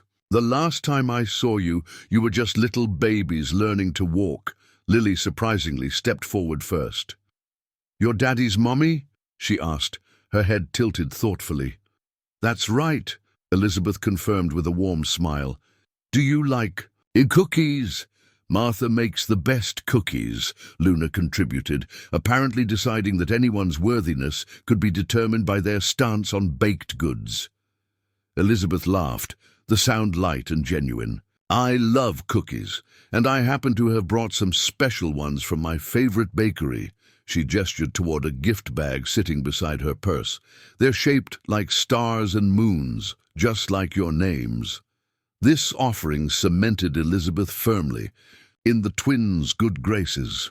By the time Anthony reached the porch, they were already leading their newfound grandmother inside, chattering about their rooms and Buddy and the fish they almost caught that morning. "Mom," Anthony greeted, kissing Elizabeth's cheek as they passed. "I see you've been properly welcomed by the welcoming committee." "They're absolutely perfect," Elizabeth replied, her voice catching. "You both did well." Anthony remained on the porch with Olivia as Elizabeth allowed herself to be led inside by her excited granddaughters. He slipped an arm around her waist, pulling her close. "Are you okay with this surprise visit?" he asked quietly. "I know we talked about easing slowly back into family connections." Olivia leaned into his embrace, watching through the window as Elizabeth opened the bag of cookies. The twins' faces alight with delight. "It's perfect," she assured him. "They deserved to know their grandmother, and Elizabeth was never part of the problem." Anthony pressed a kiss to her temple. "Marco should be here around 2. He's bringing those pastry samples for us to try."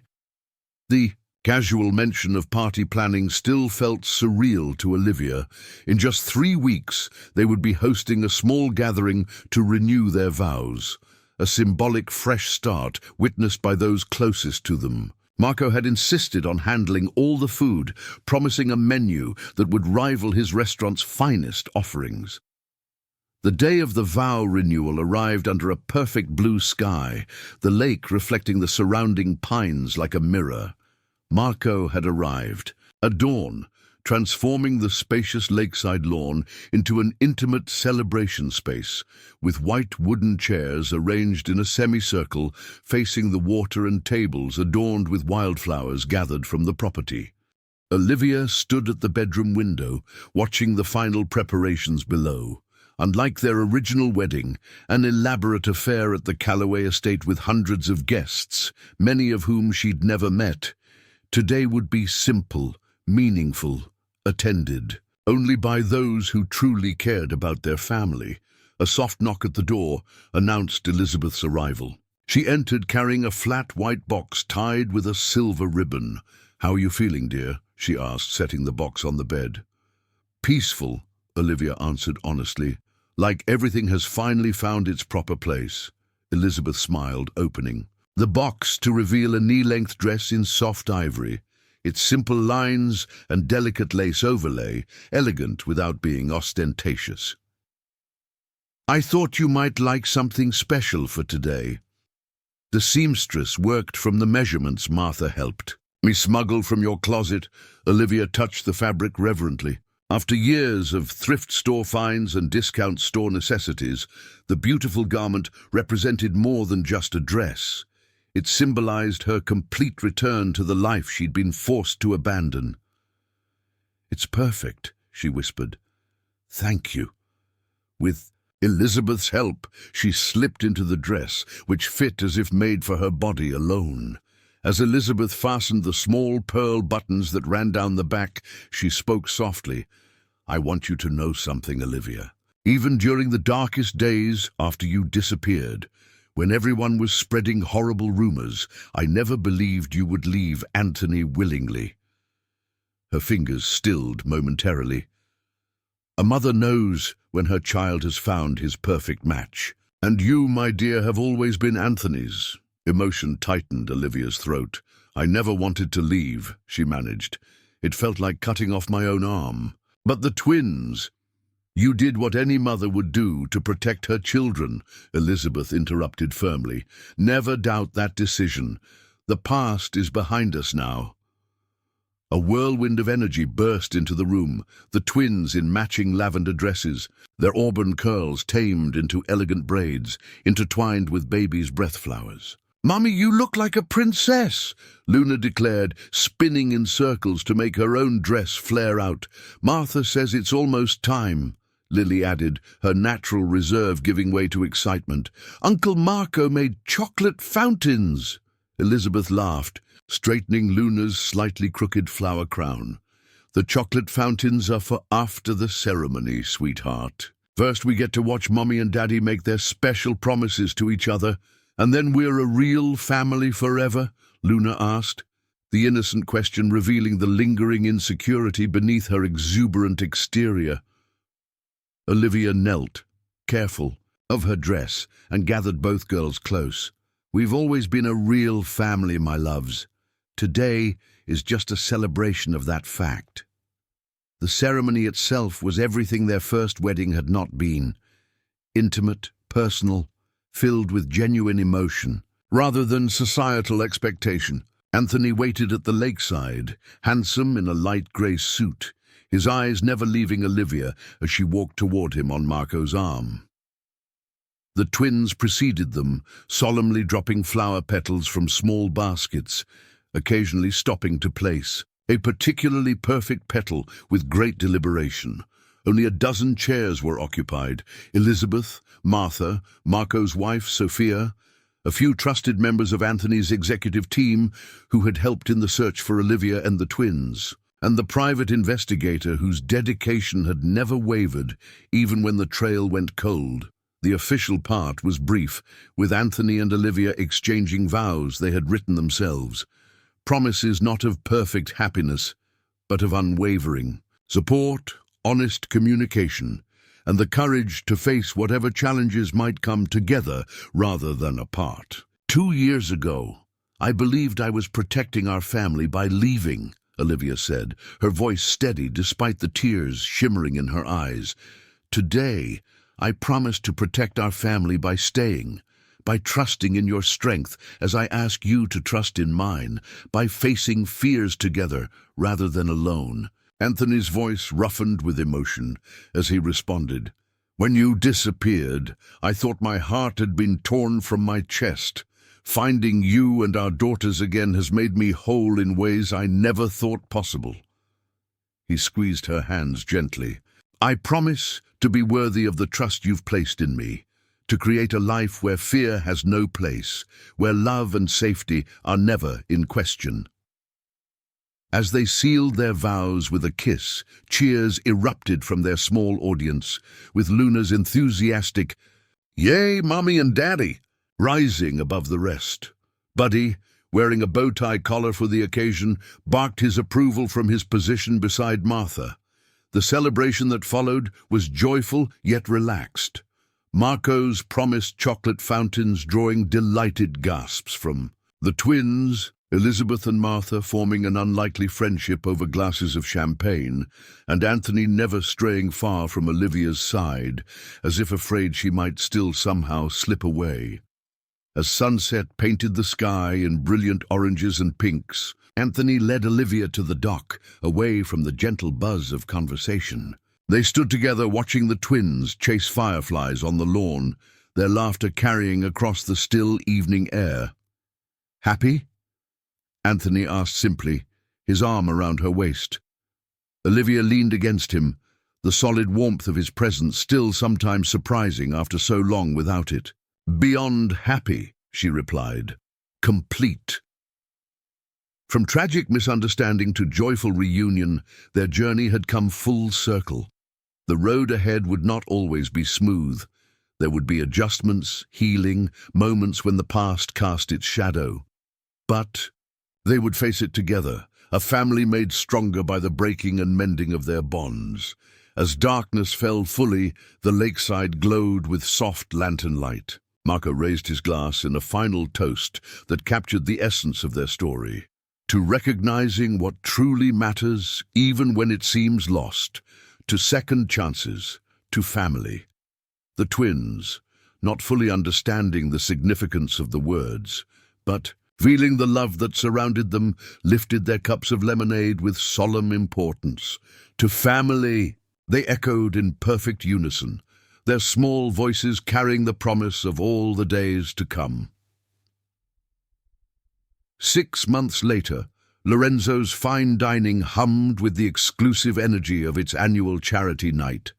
The restaurant's elegant interior had been transformed with subtle holiday decorations, tasteful greenery, and soft white lights that complemented the establishment's sophisticated atmosphere. Every table was occupied by Manhattan's elite, checkbooks metaphorically open for the evening's fundraiser benefiting children's medical care. Marco moved between the kitchen and dining room with practiced efficiency, personally overseeing the 7-course tasting menu that had made tonight's event the most sought-after reservation of the season. At his side was a new sous chef, Olivia Calloway, her chef's coat crisp and her auburn hair secured beneath a professional cap. "Table 7 needs the butternut squash soup," Marco instructed, his tone revealing none of the familial connection they shared outside these walls. "And the Hendersons at table 12 are asking for you specifically. Apparently, your seared scallops have a new fan club." Olivia nodded, her movements confident as she garnished the soup with a precise drizzle of truffle oil. 6 months of intensive culinary training under Marco's mentorship had awakened a passion she'd never had the opportunity to explore during her years of survival. What had begun as casual cooking lessons at the lake house, a way to bond with her brother-in-law and expand beyond the basic meals she'd prepared during their years of hardship, had evolved into a genuine talent and unexpected career path. "Tell the Hendersons I'll come by their table once this service push is complete," she replied, sliding the finished soup plates onto the pass. "And remind Vincent that the Calloway Foundation representatives at table 15 need the vegetarian option for the 3rd course." Vincent, the same maitre d' who had once tried to turn away a bedraggled young mother and her twins, now treated Olivia with the utmost respect, though she had never reminded him of their first uncomfortable encounter. Some lessons, she believed, were best learned through quiet reflection rather than confrontation. In the main dining room, Anthony Calloway hosted the central table, engaged in conversation with the hospital board members whose pediatric kidney unit would benefit from tonight's fundraiser. The Calloway Foundation's focus had shifted significantly under his leadership, prioritizing medical care for children from underprivileged backgrounds, a cause deeply personal to both him and Olivia. Beside him sat the twins, now 5 years old and impeccably dressed in matching velvet holiday dresses. They had adapted to their new life with the resilience unique to children, though certain habits formed during their years of instability occasionally surfaced. Luna still hoarded snacks in her pockets, and Lily sometimes woke in the night to check that her family was still there.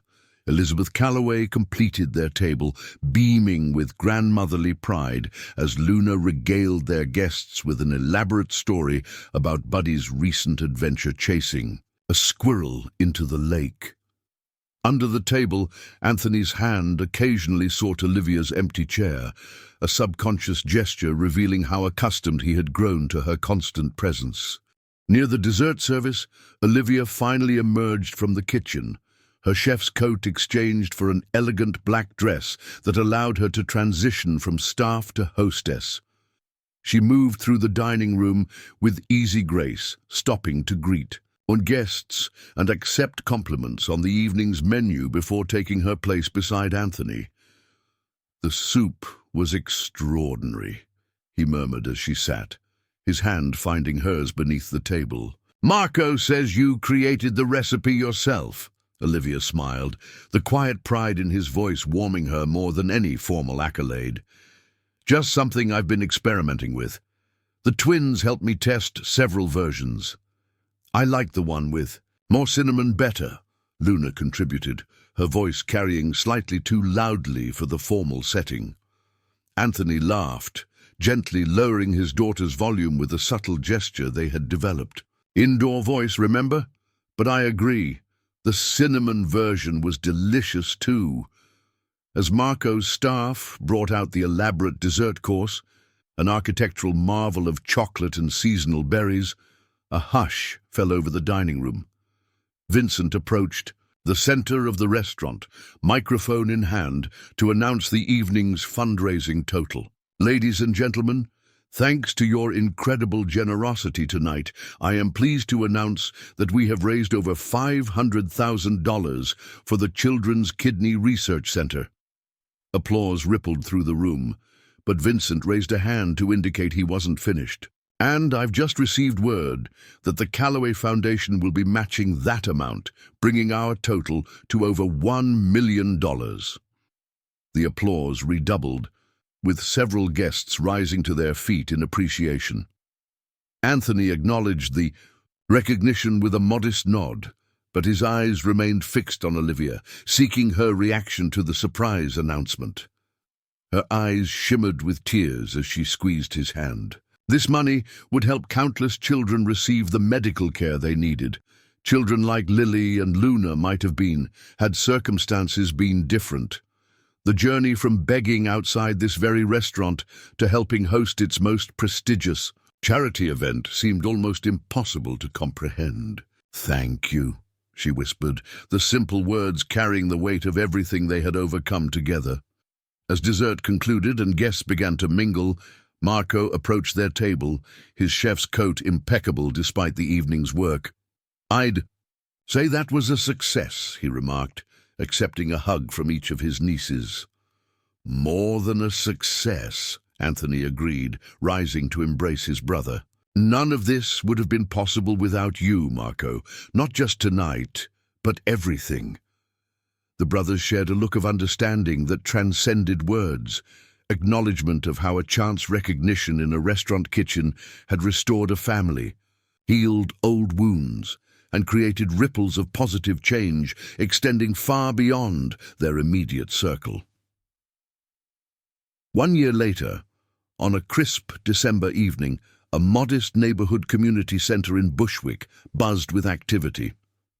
Unlike the refined elegance of Lorenzo's charity events, this gathering featured mismatched folding chairs, handmade paper decorations, and a potluck buffet spread across plastic-covered tables. But the joy filling the space rivaled any high society function.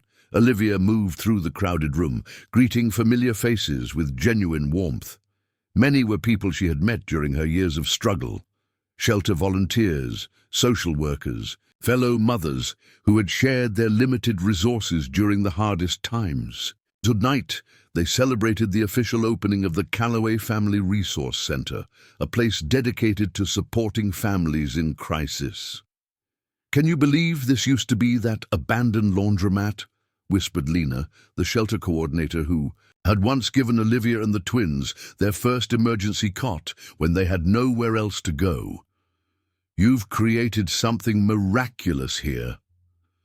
"We all did," Olivia corrected, surveying the transformed space with pride. What had once been a boarded-up storefront now housed counseling offices, a children's play area, a teaching kitchen, and rooms where families could access legal aid, job training, and emergency supplies. Near the entrance, Anthony chatted with local business owners who had contributed to the center's renovation, his focus fully on community partnerships rather than corporate connections. The past year had brought significant changes to his professional life. He had restructured his leadership role at Callaway Technologies to allow more time for the foundation work that had become his passion. The twins, now 6 years old and increasingly independent, supervised a craft table where children created holiday ornaments from recycled materials. Luna's organizational skills had emerged as she directed younger children with surprising patience, while Lily's artistic talent showed in the intricate examples she had created as models. Marco arrived late, coming directly from his restaurant, with trays of food more nourishing than fancy, hearty pasta, fresh bread, and simple desserts that would provide leftovers for families to take home. His contribution to the center extended beyond tonight's meal.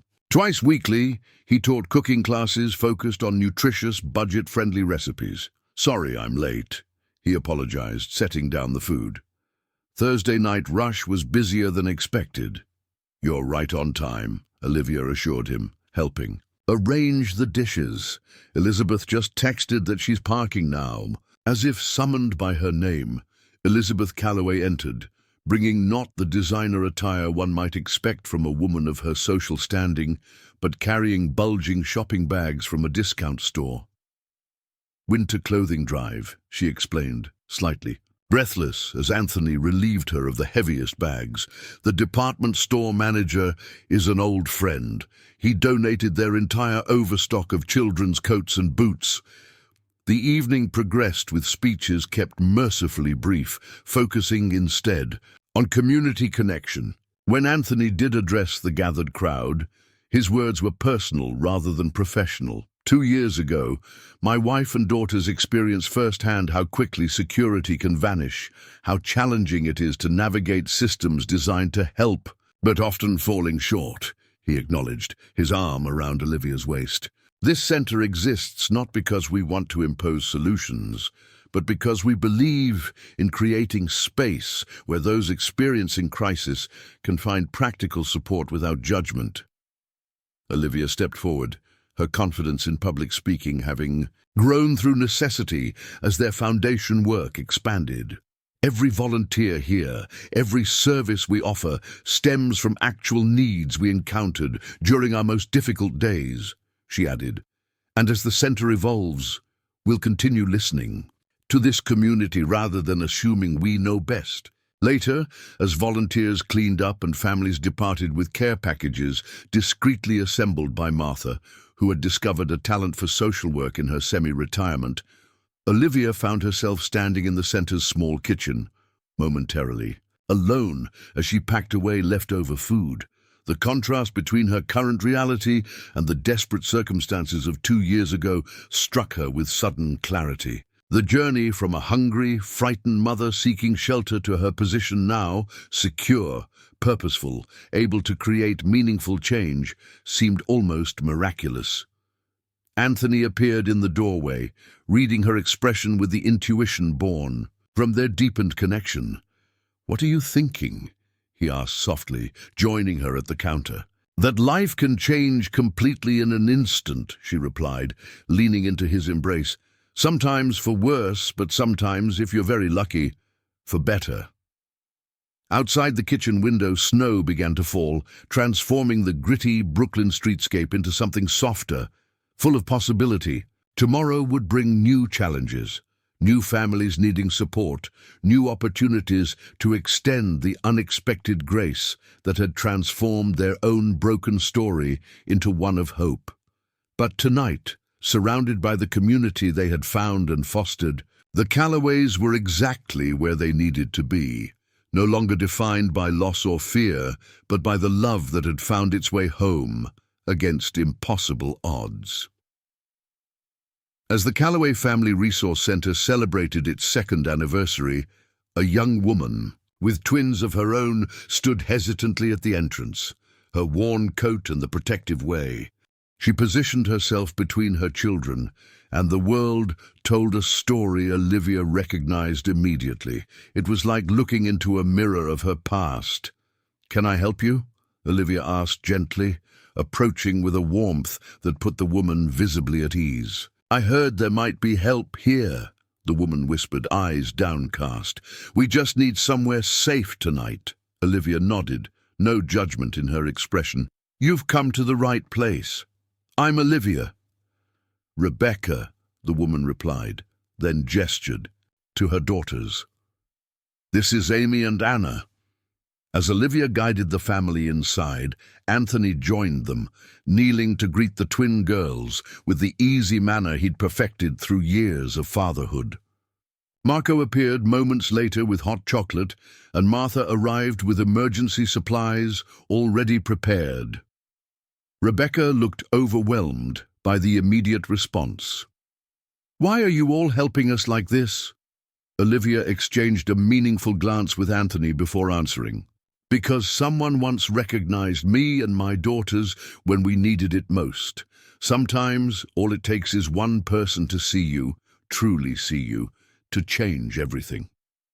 That night, as another family began their journey from crisis to healing, the circle of connection that had begun with a chef recognizing a birthmark expanded once more, proving that sometimes the most powerful stories aren't about wealth or status, but about being seen when invisibility feels like your only protection. Heart. Stories brings you tales of connection, redemption, and second chances that remind us all of our shared humanity. If you believe in the power of recognition, that moment when someone truly sees another person's worth and potential, subscribe to our channel for more original stories that will touch your heart and renew your faith in human kindness. Join our community where every story whispers hope, every ending promises new beginnings, and every subscriber becomes part of something meaningful. Because the most inspiring stories aren't just told, they're lived, one act of compassion at a time.